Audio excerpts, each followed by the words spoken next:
The British has plundered thousands of artifacts from Africa.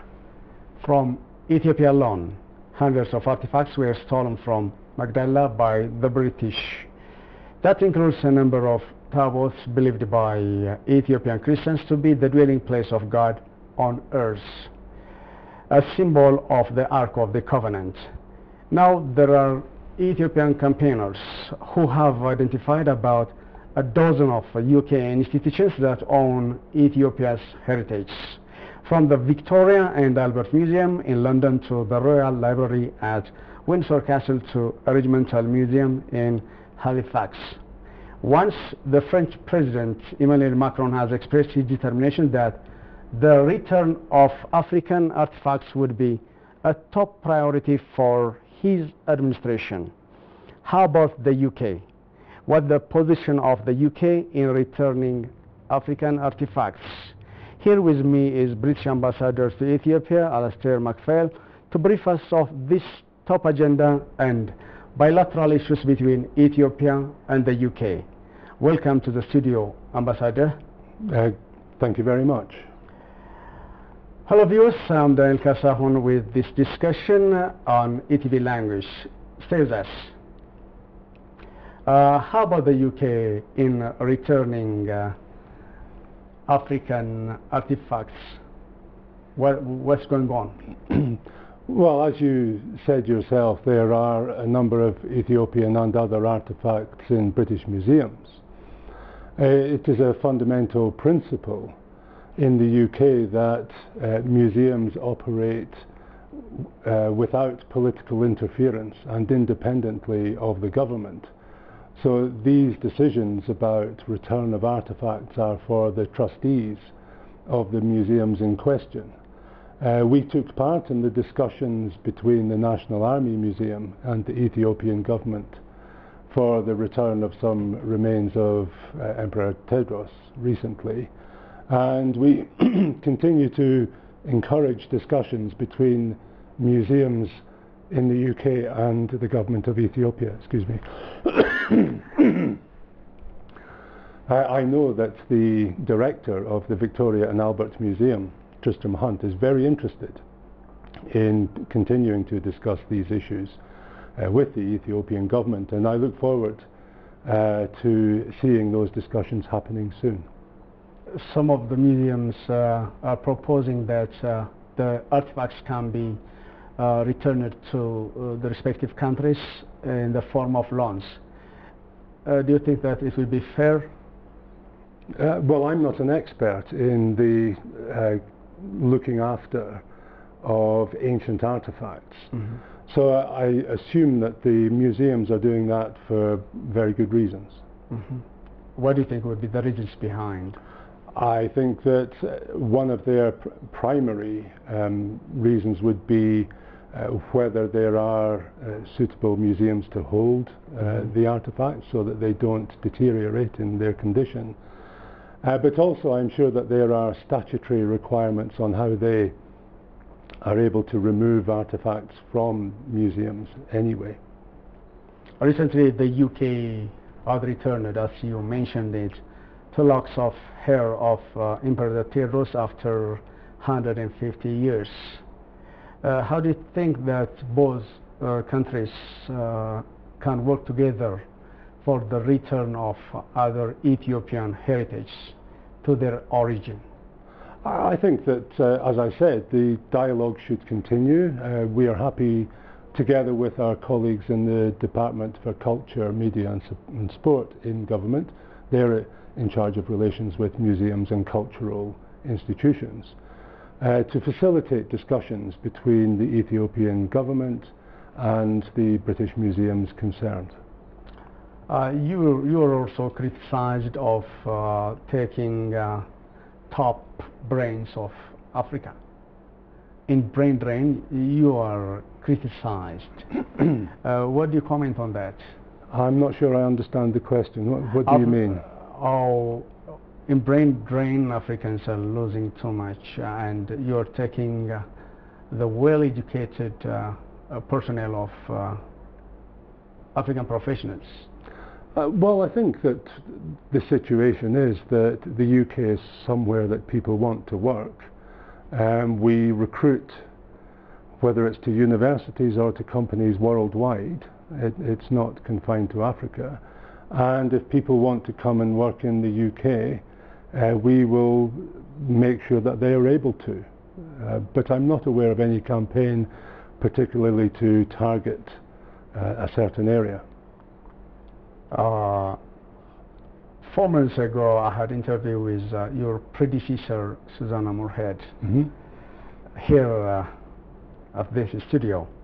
And she expressed to me that the UK is so much desirous to strengthen ties with Ethiopia. How are you positioning yourself in strengthening relations between the two countries? No, that's certainly true. This is an exciting time to be working with and in Ethiopia. The last year has seen tremendous changes in Ethiopia, a more opening up society to the world and internally, and a desire to reach out not only to neighbours but further afield. We are increasing our activity in the region. My embassy is growing in size quite considerably. We are opening new embassies in Africa too, not only in Africa but in Commonwealth countries around the world and areas where we feel we aren't well enough represented. So at the moment I am accredited to Djibouti, but in the course of the next year I will not be. We will be opening an embassy in Djibouti. My embassy here, though, will not get smaller as a result. It will actually get larger, because on both sides of our operation, whether it's the bilateral embassy to Ethiopia or the representation to the African Union, we're going to increase the number of our staff, both British and Ethiopian, working in our embassy. So that will not only represent an increased commitment to working here, but will also broaden the range of our activity. So we will be doing more with more people. What are your priorities in the relationship between the two countries? Well, of course, our primary relationship is a development one. Our DFID operation here is our largest development program in Africa and our second largest in the world.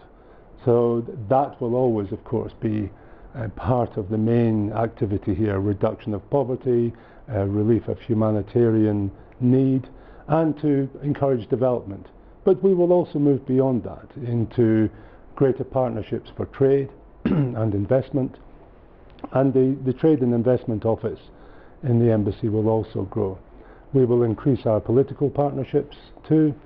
We're increasing the number of Chevening scholarships we offer to students around the world to study in British universities.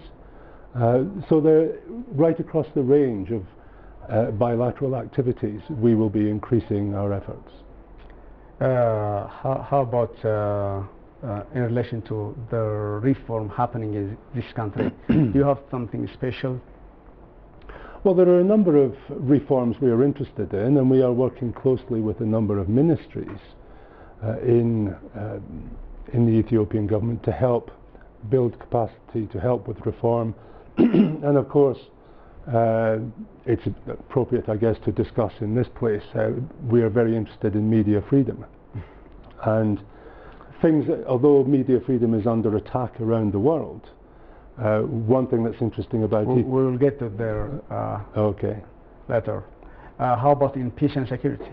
Peace and security, we're very interested. I have a defence section in the embassy. In fact, I have people working both in the bilateral embassy with your Ministry of Peace and Ministry of Defence, and in relation particularly to peace support operation training. Training people who go on UN and AU mandated peace support operations, because Ethiopia is a very generous donor to these operations of peacekeepers.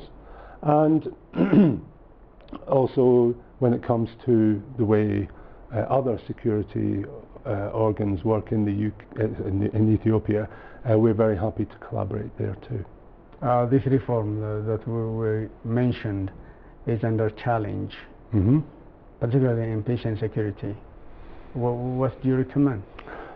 Well, far be it from me to make recommendations. I think that what we will do is continue the discussions and relationships we already have and see where we and other international donors can best help build the capacity and work with the ministries, with the authorities, but also with Parliament to help push forward the sorts of reforms which are envisaged here.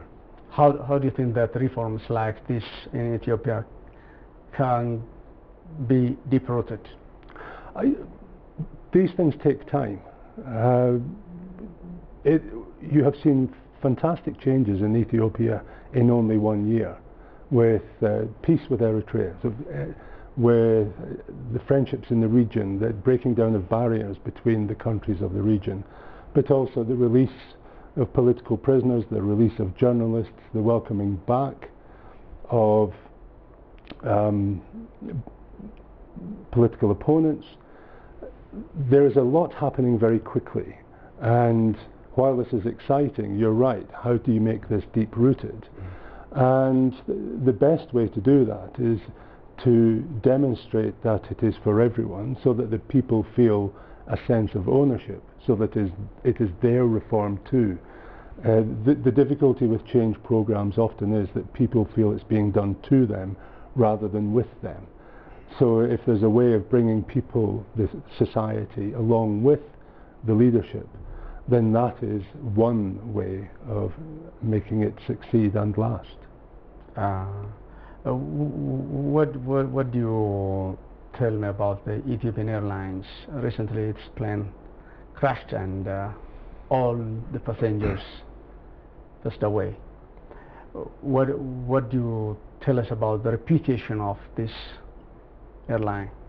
Well, let me begin by saying that I reiterate our deepest condolences to everyone who lost a loved one in the crash. This was a great tragedy. More than 150 people from 35 nationalities died. 9 of them were British. And so we've taken a very close interest in the crash and what's happened since. I visited the site myself 2 days after the crash, and I've met the families of British victims. For Ethiopian Airlines, I have flown on Ethiopian Airlines since the crash. When I went to present my credentials in Djibouti, I went there and back on Ethiopian Airlines. Anything more you can tell me about the track record of? Well, what I can say is it's a matter of public record that before the crash, Ethiopian Airlines had a good track record on safety. Let's come to the press freedom, the media freedom. Media freedom, yes. What do you comment on the press freedom of this country? I think we take a global view of press freedom. It's interesting to watch it here, and I've met a lot of journalists since I arrived because I have worked with the media before. I was for a while Director of Communications in the Foreign Office, but I've done this sort of work before too.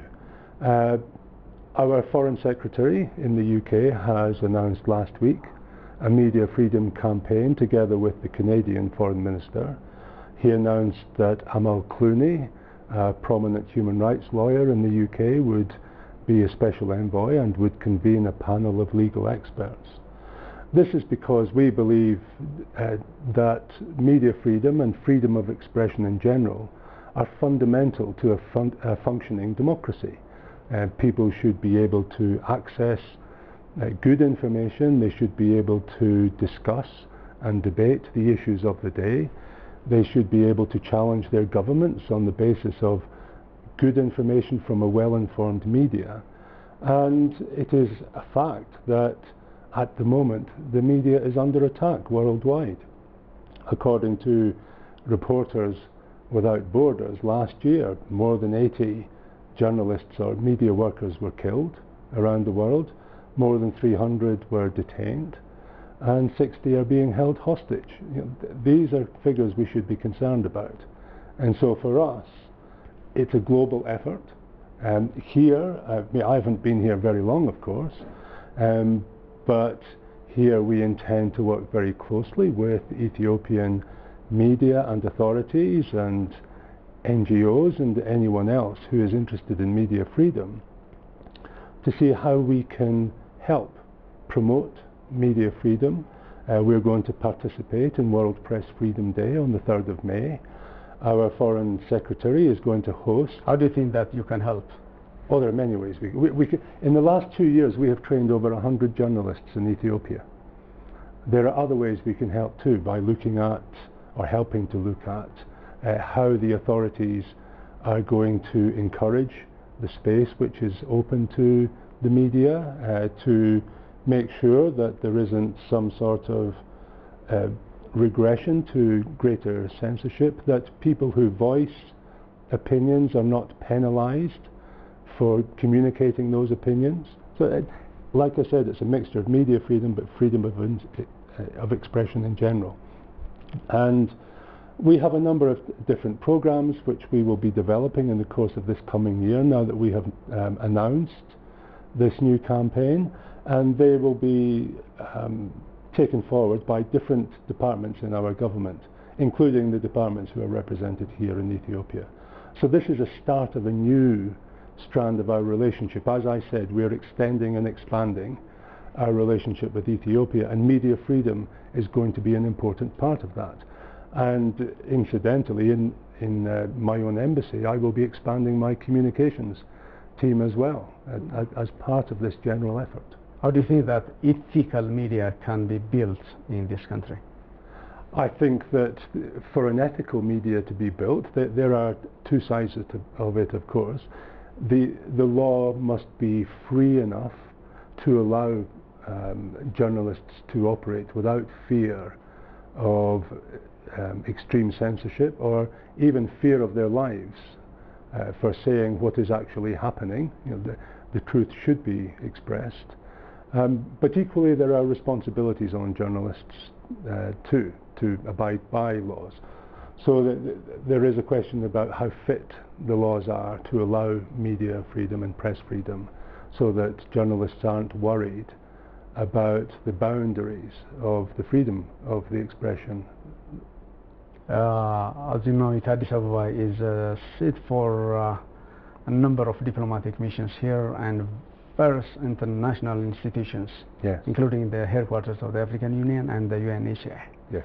How it can help for a diplomat to have all these institutions in a single city? Well, I think it's one of the exciting things about being in Addis Ababa right now, because Ethiopia is going through an exciting stage of transformation and reform, but equally the African Union is already extending its ambition. We are reading articles in the media almost every day about the ratifications of the African Continental Free Trade Area, with the aim of getting to 22 by July in the summit in Niamey. But for the UK, during a ministerial visit last month, our Minister for Africa, Harriet Baldwin, signed a strategic partnership with the African Union and invited Mr. Faki, the chairperson of the African Union Commission, to go to London later this year to begin the strategic dialogue between the African Union and the UK. What do you think will be UK's relation with the African Union or with Africa if Brexit succeeds? Well, our relationship with Africa is not dependent on our membership of the European Union, and we've already stated that we will continue to abide by the European Union's everything but arms, quota-free, tariff-free access to our market. And also the 0.7% of national income commitment we have made on development assistance is written into UK law. It's not part of our membership of the European Union. So these things will continue regardless of what happens with Brexit. And as I said, we have a new approach to Africa strategy, which it will foresee not only the opening up of new embassies and high commissions in Commonwealth countries around Africa, but also the expansion of our larger missions. As I said, my mission is going to grow quite dramatically, and this is true of one or two others. So I think that looking forward, the relationship between the United Kingdom and the African Union and African countries is only going to get stronger. So are you confident that there will be no change if Brexit happens? I think there will always be changes, and I think there always should be changes. But in our relationship with Africa, the changes I am confident about are the ones which only see a strengthening of the relationship between us and the continent and between us and individual countries. As I said, I am here to further develop the relationship between the United Kingdom and Ethiopia and the African Union, and that will be on the basis of a wider and deeper agenda with both Ethiopia and the African Union. So I'm confident this relationship, or these relationships, are going to grow, they're going to get stronger, and they're going to be to the benefit of us all. Your final words for the people in government of Ethiopia? Well, far be it from me to tell the government of Ethiopia what to do, but I think that these are exciting times, and it's important excuse me, it's important that the government's reforms continue the way they are, that these are important laws that Parliament is passing as well. We shouldn't forget the important role of Parliament. There will be elections next year, and we look forward to seeing those, to see what impact that will have on the political dispensation in Ethiopia. There's a lot to look forward to. Thank you very much, Ambassador. Thank you very much. Well, dear viewers, that was Alastair MacPhail, the British Ambassador to Ethiopia, who came here to discuss many issues with ETV language. Thank you for watching us here. See you next time with yet another edition of the program on ETV language. Bye-bye.